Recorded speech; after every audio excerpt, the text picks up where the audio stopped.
በቃ የፍቅር ህይወት ውስጥ ከገባሽ በኋላ የፍቅር አጋርሽን እንዲያርግልኝ እንዲሆንልኝ ብሎ ማለት በጣም ሎጂካል ነው። ግን ደግሞ የፍቅር ህይወት ውስጥ ሎጂካል መሆን ብቻውን በቂ አይደለም።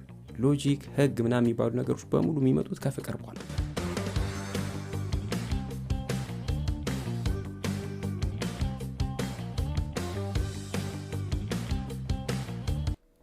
ወንድ ልጅ ስሜታዊ መሆንሽ አያስፈራውም፣ አያስደነግጠውም። ይሄን ልታቂ ይገባል። ነገር ግን ደግሞ ስሜትሽን የምትገልጭበት መንገድ ለአንቺ ያለው ነገር እንዲለመልምም እንዲደርቅም ሊያደርግ ይችላል። ሁለት ሴቶች ሁለት ተመሳሳይ አይነት ስሜት ውስጥ ሆነው፣ ሁለት ተመሳሳይ አይነት ውዝግብ ውስጥ ሆነው፣ ሁለት ተመሳሳይ አይነት ንዴት ውስጥ ሆነው፣ ሁለት ተመሳሳይ አይነት ፍላጎት ውስጥ ሆነው ስሜታቸውን በሚገልጹበት መንገድ ልዩነት ብቻ ሁለት የተቃረኑ ወይም ደግሞ ሁለት የማይገናኝ አይነት ውጤት ላይ ሊደርሱ ይችላሉ።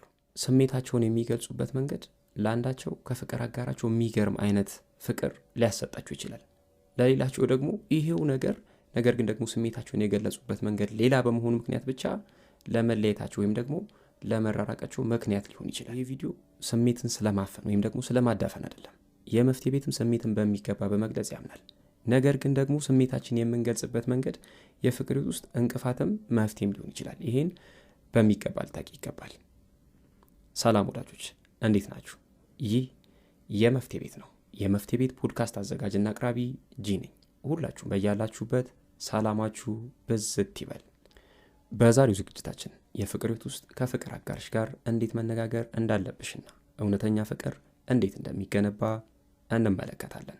እንደተለመደው ሁላችሁም ቪዲዮን ላይክ፣ አዳዲሶች ቻናላችንን ሰብስክራይብ በማድረግ እንጀምር።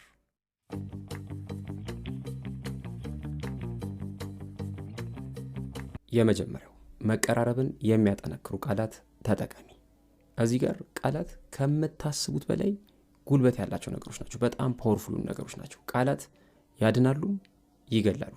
ቃላት ሰዎች ለኛ ያላቸውን አመለካከት ይወስናሉ። ቃላት ሰዎች ለኛ ያላቸውን ፊሊንግ ወይም ደግሞ ስሜት ዲተርማይን ያደርጋሉ። ከአንደበታችን የሚወጡ ቃላት ዋጋችን ይተምናሉ፣ ይወስናሉ። ይህን በሚገባ ልታውቁ ይገባል። ስለዚህ ሁልጊዜም ከአንደበታችሁ ለሚወጡ ቃላት ቫሊዩ ልትሰጡ ይገባል፣ ወይም ደግሞ በጣም ልትጠነቀቁ ይገባል። ምን እያልኩ ነው የሚለውን ነገር መርጣችሁ ልትሉ ይገባል። ይህን ሀሳብ ደግሞ ወደ ፍቅር ህይወት ስናመጣው ምናልባት ከዚህ በፊት በጣም ብዙ ቪዲዮቻችን ላይ ተነጋግረናል ብዬ አስባለሁ። እኛ ወንዶች የፍቅር ህይወት ውስጥ ከገባን በኋላ እንደምንችል፣ ጎበዝ እንደሆንን፣ ልዩነት ፈጣሪ እንደሆንን፣ እምነት የሚጣልብን አይነት ሰዎች እንደሆንን መስማት እንፈልጋለን። እነዚህን ነገሮች መስማት ወይም ደግሞ ማግኘት ከየትኛውም አካላዊ ነገር በላይ ደስታና እርካታ ይሰጠናል። ስለዚህ ከፍቅር አጋርሽ ጋር ስትሆኚ ኮሚኒኬት የምታደርጊው በእንደዚህ መንገድ እነዚህ ስሜቶች እንዲሰሙት በሚያደርግ መንገድ ከሆነ ምናልባት እዚህ ምድር ላይ ከአንቺ ውጭ ሌላ ሴት መኖሯን እርግጠኛ እንዳይሆን ታደርገዋለሽ። ኤንድ እነዚህን የአድናቆት ቃላት ደግሞ የምትገልጭበት መንገድ አቅሉን እስከ መሳት ሊያደርሱት ይችላሉ። ይህን ልታቂ ይገባል። እዚህ ጋር እኛ ወንዶች መደነቅ እንፈልጋለን ብዬሻለሁ። ደን አድናቆትሽን የምትገልጭበት መንገድ ደግሞ ሌላ ታሪክ ውስጥ ይከተናል ብዬሻለሁ አይደለ? ለምሳሌ ወንድ ልጅ ጥሩ አድማጭ ነህ ብትይው በጣም ደስ ይለዋል። በጣም በቃ ከምነግርሽ በላይ ደስተኛ ነው የሚሆነው። ነገር ግን ደግሞ ጥሩ አድማጭ ነህ ከምትይው አንተን ሳወራ ብቻ ነው የሚረዳኝ ሰው ያገኘው የሚመስለኝ ብትይው ከዛ በኋላ ያ ሰው በቃ ሰውነት ሁሉ ጆሮ ነው የሚሆነው።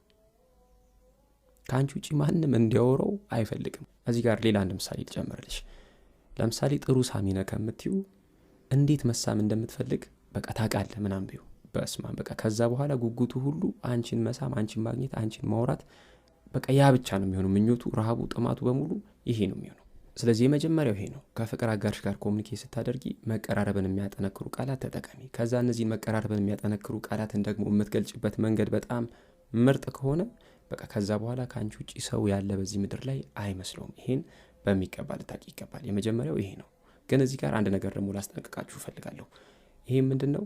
እዚህ ቻናል ላይ የሚተላለፉ መልእክቶችን ሰምቶ ጨርሶ መውጣት ብቻውን ጥቅም የለውም ወይም ደግሞ ትርጉም የለውም። የፍቅር ህይወታችሁ ስለሰማችሁ ብቻ አይቀየርም። የሰማችሁትን ነገር ልተገብሩ ይገባል። መተግበር ካልቻላችሁ በመስማት በማዳመጥ ብቻ የሚቀየር ወይም ደግሞ የሚስተካከል የፍቅር ህይወት የለም። እንዲቃና፣ እንዲስተካከል፣ እንዲለወጥ የምትፈልጉት ነገር ካለ የሰማችሁትን ነገር ተግባራዊ ልታደርጉ ይገባል። እቺን ሚስ እንዳታረጓት።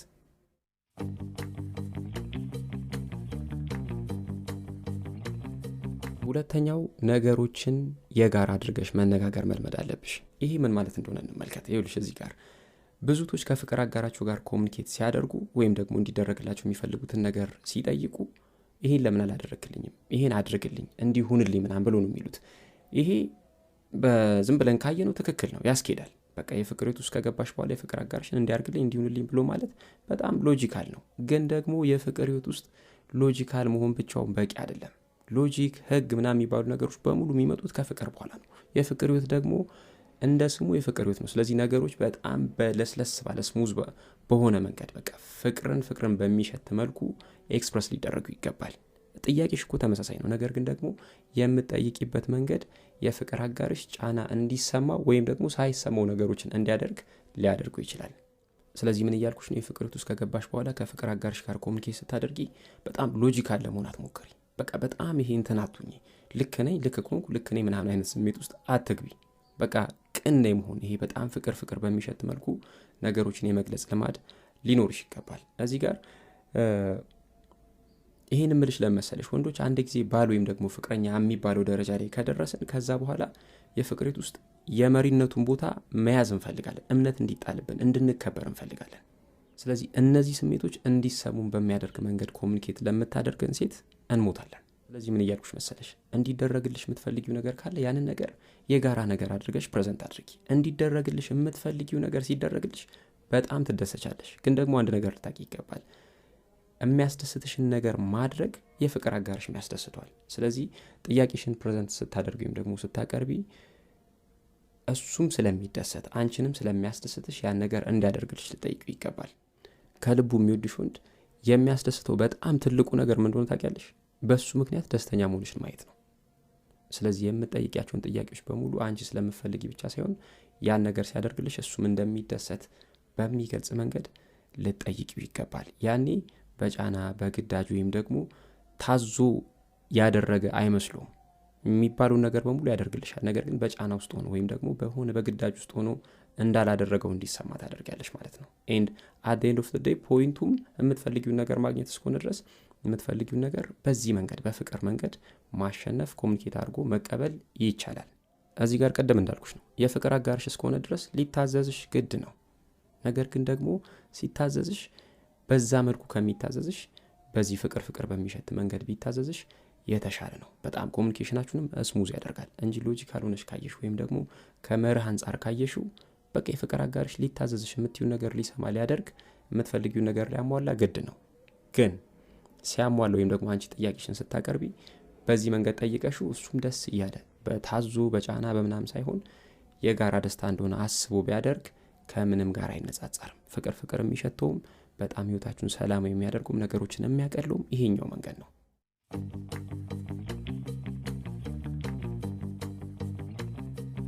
እዚህ ጋር ግን እንዳጠቃላይ አንድ ነገር ብዬ ማለት ፈልጋለሁ። የፍቅር ህይወት ውስጥ ያላችሁም ልትሆኑ ትችላላችሁ፣ ገና ወደ ፍቅር ህይወት ልትገቡ ያላችሁም ሰዎች ልትሆኑ ትችላላችሁ። ብቻ ለሁላችሁም ግን አንድ ነገር ማለት ፈልጋለሁ።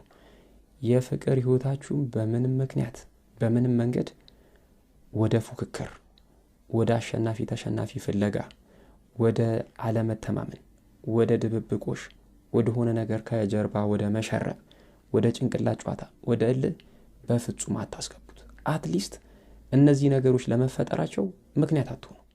እንደዚህ አይነት ነገር አያስፈልግም። ይሄን ሲቆም ብላችሁ አስቡት። እዚች ምድር ላይ ስንት ዓመት ልኖር? ካለን ከተሰጠን ጊዜ ላይ ምን ያህል ጊዜ እንደቀረ እናውቃለን። እቺን የቀረችን ጊዜ ከሷም ላይ ደግሞ ለፍቅር ተቆርሳ የተሰጠችን በጣም ትንሽ ጊዜ ናት።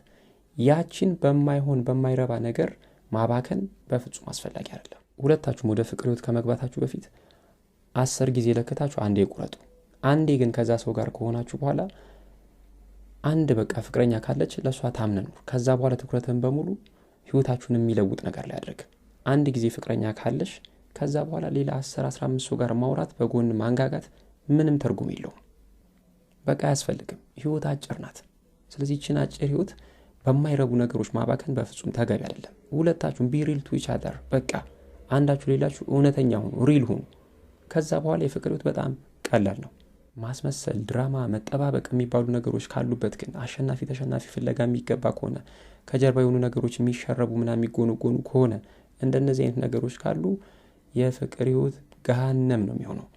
በእንደዚህ ደግሞ እቺን ስንት ዓመት ልኖር ማናቅባትን ዓለማችን አበላሽተን መሄድ የለብንም። ያንንም ሰው ማሳዘን የለብንም። ራሳችንም ተጎድተን ማለፍ የለብንም። የፍቅር ህይወትን በዚህ ልክ ልታቀሉት ይገባል።